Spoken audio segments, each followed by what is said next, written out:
नमस्ते।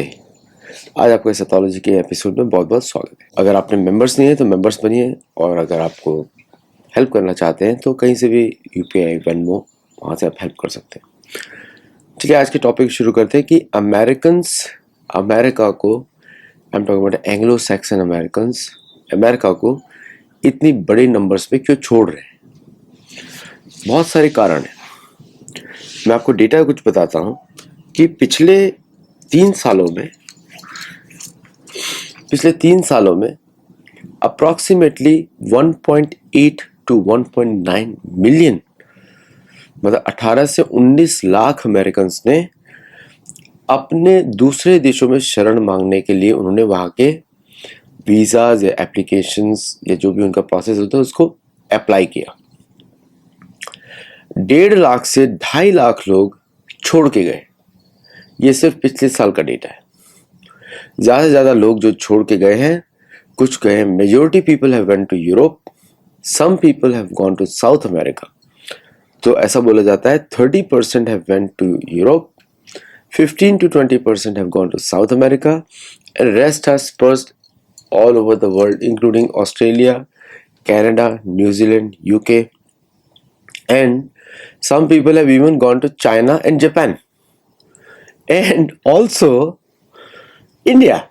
मैं Indian American की बात नहीं कर रहा हूँ, मैं बात कर रहा हूँ रेगुलर एंग्लो सैक्सन अमेरिकन की, जो कि मेजोरिटी पॉपुलेशन है, उनकी बात कर रहा हूँ।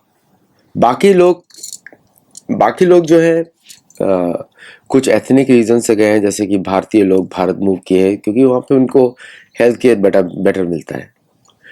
अब इसके कारण क्या है? अमेरिका में अगर आप कहीं भी अमेरिका में रहते हैं तो घर खरीदने के बाद भी आपको हर साल प्रॉपर्टी टैक्स देना पड़ता है। This property tax people cannot afford. It's very high. मतलब कोई 10-12 हजार कमाना ही पड़ेगा, और and some people don't have that economic opportunity to just pay the tax. Number one reason. Number two, healthcare costs. क्योंकि healthcare privatized है, insurance driven है, government के पास इतने incentives है नहीं, और इसलिए हेल्थ केयर की वजह से भी लोग छोड़ के जा रहे हैं। तीसरा कारण, नो सोशल सपोर्ट।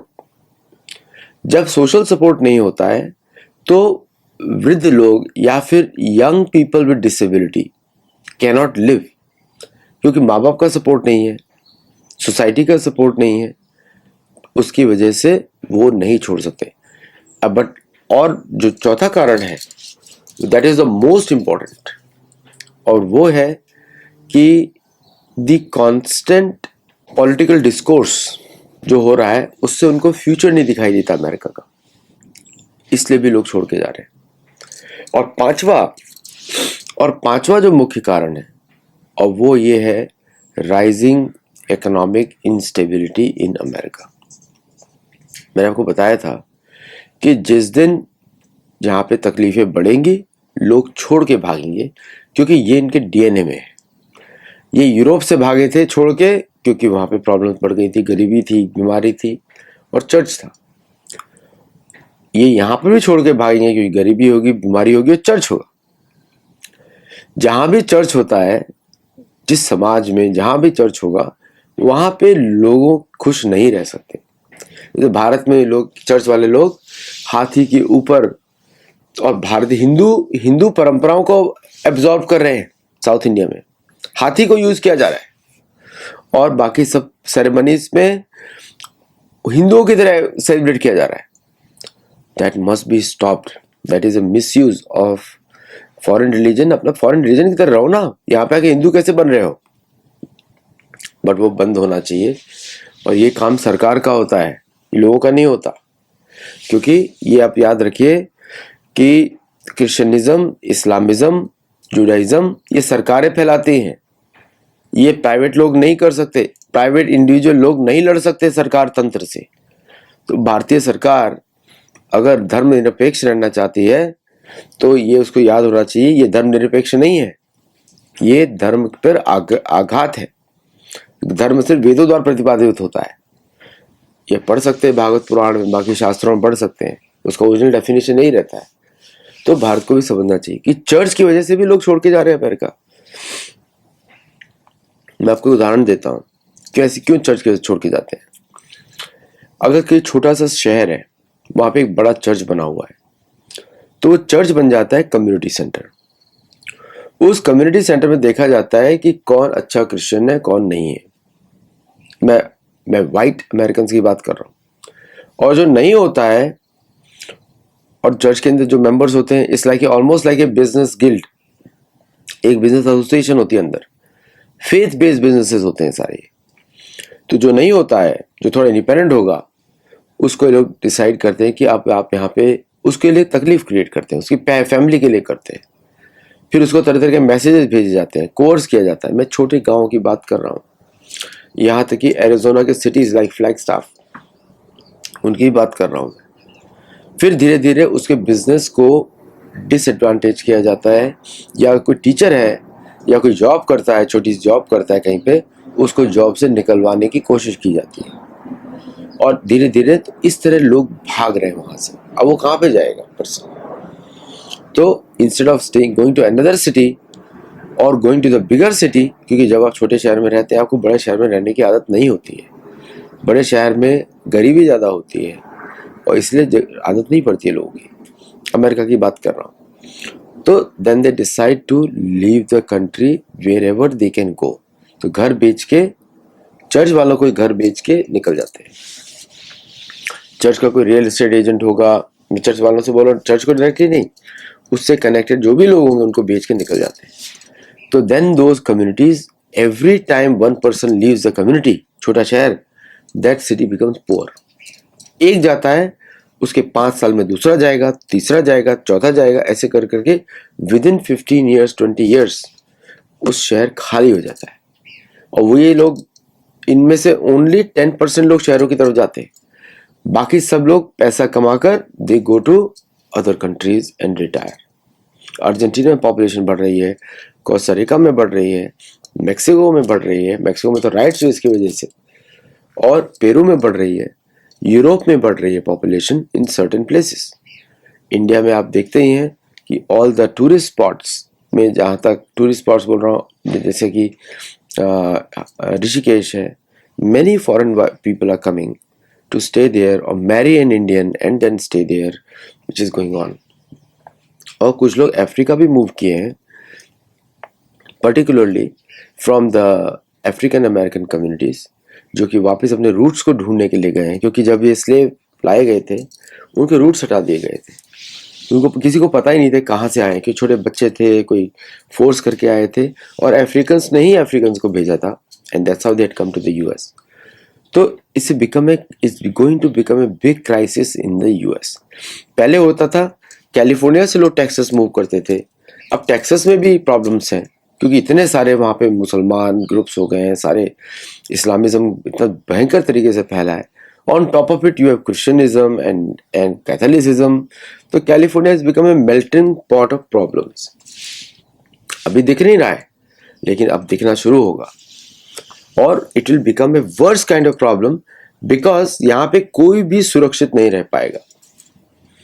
तो टेक्सास तो आपको मालूम ही है, इस पे चारों ओर से अटैक है। कल मैं एक लॉस एंजलिस में एक जगह पे था मैं, तो मैं आपको बताता हूँ, वहाँ पे एक मस्जिद बनी हुई थी, उसके आसपास का मैंने जगह देखी, सब एकदम गेटो, मतलब कि एकदम ऐसा लग रहा था कि क्राइम इन्फ्लेस्ड एरिया पूरा, और बीचों बीच बनी हुई है मस्जिद। तो अजीब सा सीन था। ये अमेरिका का सीन है, लॉस एंजलिस का सीन है। ऐसा लग रहा था भारत का कोई गांव है वहाँ पे, भारत का कोई शहर है, यहाँ पे बात होता है ना, मजार बना देते हैं बीच में, ऐसे ही है ये भी। वो भी लॉस एंजलिस में। इसकी वजह से भी आसपास देखेंगे सारी पॉपुलेशन गायब हो गई वहां से।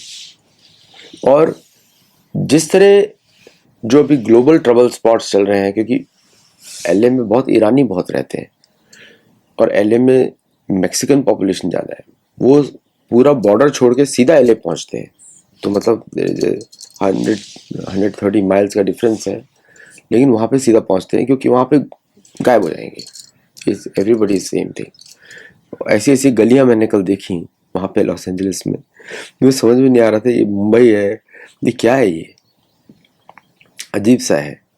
बट एनीवे, बट कल्चर एकदम वायलेंट है क्योंकि वहाँ पे हर जगह पुलिस खड़ी हुई है, हर जगह, मीन्स कि बहुत ज़्यादा कंट्रोल करके रखा हुआ है इन लोगों को। वायलेंस, एक्सट्रीम वायलेंस इज, और ये होता है ज़्यादातर डेमोक्रेट स्टेट्स में, डेमोक्रेट रन स्टेट्स में, जहाँ पे वायलेंस इज एक्सट्रीम, क्योंकि पुलिस का डर नहीं है, लॉ उनके अगेंस्ट काम करता है, लॉ पुलिस के अगेंस्ट काम करता है, तो the responsibility of proof lies with the police. तो पुलिस के पास एक ही रिकोर्स है, सेल्फ डिफेंस, फायर, अदरवाइज वो फंस जाएंगे। With the body camps and other things अब वो भी नहीं कर सकते क्योंकि पता लग जाता है कि किसने सेल्फ फायर किया, फर्स्ट फायर किया। तो इसलिए भी बहुत सारे लोग छोड़ना शुरू कर रहे हैं। इसके बारे में हम लोग बहुत लंबे समय से डिस्कस भी कर रहे थे, लेकिन अब ये डेटा सामने आना शुरू हुआ है। इसको यूएस गवर्नमेंट छुपा रही है, और अगर आप नेट इमिग्रेशन को कम करेंगे अमेरिका में, तो नेट अमेरिकन डिक्लाइन शुरू हो जाएगा। For the first time in the history of America, the non-white children, non-Anglo-Saxon children are more in numbers than the Anglo-Saxon children. एक तरीके से अच्छी बात भी है, एक तरीके से खराब बात भी है कि जिस अमेरिका को आप जानते हैं वो है एंग्लो सैक्सन अमेरिका। जिस अमेरिका को आप नहीं जानते हैं वो तीन अमेरिका है। एक है नेटिव अमेरिकन, वो तो ओरिजिनल है। Second is Anglo Saxon American, जो सेटलर मेजोरिटी है। और तीसरा है द इलीगल इमिग्रेंट्स और द इलीगल इमिग्रेंट्स चिल्ड्रन। ये सेक्शन जो है मोस्ट अनप्रोडक्टिव है। Legal immigration most productive, illegal जो immigration that is the most least productive. और लीगल इमिग्रेशन में भी the immigration from mid west और सॉरी द वेस्ट एशिया और Middle East is the most violent immigration. आपने उदाहरण देख ही लिया इल्हान उमर का, जो इस्लामिज्म वाली कंट्री से आए, मतलब मुस्लिम मदरहुड है। You have seen that reaction. वो तो आपको कांग्रेस में दिखाई दिया, on the ground is totally different. Ground में तो टोटल डोमिनेशन है। तो वो इट्स अ स्पार्क। सबके लिए नहीं बोल रहा हूँ, कुछ बहुत पीसफुल लोग भी हैं, मैं जानता हूँ, लेकिन कुछ लोग, उनको हिंदी समझ में आती है, और कुछ लोग जो है आपको मालूम है रेगुलर होते हैं, पाकिस्तानी जैसे होते हैं। That Pakistani type of crowd is very big, very big. Palestinian है, पाकिस्तानी है, फिर उसके बाद नॉर्थ अफ्रीकन है। बहुत सारे स्कैम्स कर करके यूएस की गवर्नमेंट को खाली कर रहे हैं। Now that illegal immigration is a big challenge. उसकी वजह से भी बहुत सारे जो लोकल एंग्लो सैक्सन या नेटिव अमेरिकन को कोई छूता नहीं है, क्योंकि they are very strong, physically very strong, और वो अलग रहते हैं। वो मिक्स नहीं होते, किसी भी सेटलर इलीगल पॉपुलेशन मिक्स नहीं होते। That is a good thing about them. और because they are kind hearted and strong, उनको कोई छूता नहीं है, क्योंकि उनको मालूम है the violence will be extreme, बहुत जबरदस्त वायलेंस होगी। उनसे तो इस्लामिज्म वाले भी चिढ़ते हैं, जुडाइज्म वाले भी चिढ़ते हैं, कैथोलिज्म वाले भी चिढ़ते हैं उनसे, और आपको क्रिश्चियनिज्म वाले भी चिढ़ते हैं। तो ये अमेरिका की असलियत है। तो America is losing more people now, और भारत से भी इमिग्रेशन कम होने जा रहा है। तो when the bad immigration replaces good immigration, the outcome for the country which are dependent on the immigration is bad. समझे? अभी जो इमिग्रेशन वो लोग अट्रैक्ट कर रहे हैं, अब वो सारे असाइलम वाले अट्रैक्ट कर रहे हैं। क्या प्रोडक्टिविटी होगी? वो सोच रहे हैं यहाँ पे ही हो जाएगा सब कुछ। नहीं होगा, कंज्यूमर्स नहीं है। तो when the consumers are declining, सब कुछ डिक्लाइन होने वाला है। स्पार्क्स को मत देखिए, एलॉन मस्क और बिल गेट्स के ऊपर मैं अलग शो करने वाला हूँ। HPV वैक्सीन के इंडिया में ड्राइव शुरू होने वाली है। सर्वाइकल कैंसर के ऊपर मैं वहाँ पे एक आयुर्वेदिक डॉक्टर को बुला के उस पर डिस्कशन करूंगा, so that you understand what is and what are natural cures which you can use. तो नेट प्रॉब्लम पता है कि अमेरिका की पॉपुलेशन डिक्रीज हो रही है। अमेरिका के लोग छोड़ के अमेरिका को जा रहे हैं, और वो इसका काफी कारण है, मैंने आपको सारे को बता दिए। और जो जितने युद्ध करेगा अमेरिका बाहर, उतने लोग छोड़ के जाएंगे। तो अब अमेरिका को देखना है क्योंकि जैसे हम लोग छोड़ के जाएंगे टैक्स रिसीट नीचे हो जाएंगी, टैक्स रिसीट नीचे हो जाएंगे, इसका मतलब प्रोग्राम्स आप फंड नहीं कर सकते. तो there is no way America can sustain on the spend model. तो काफी लेसन्स फॉर द वर्ल्ड है, what not we should do. नमस्ते, जय Jagannath. Thank you very much for watching. Do like share subscribe and दूसरों को बताएं हमारे channel के बारे में. नमस्ते.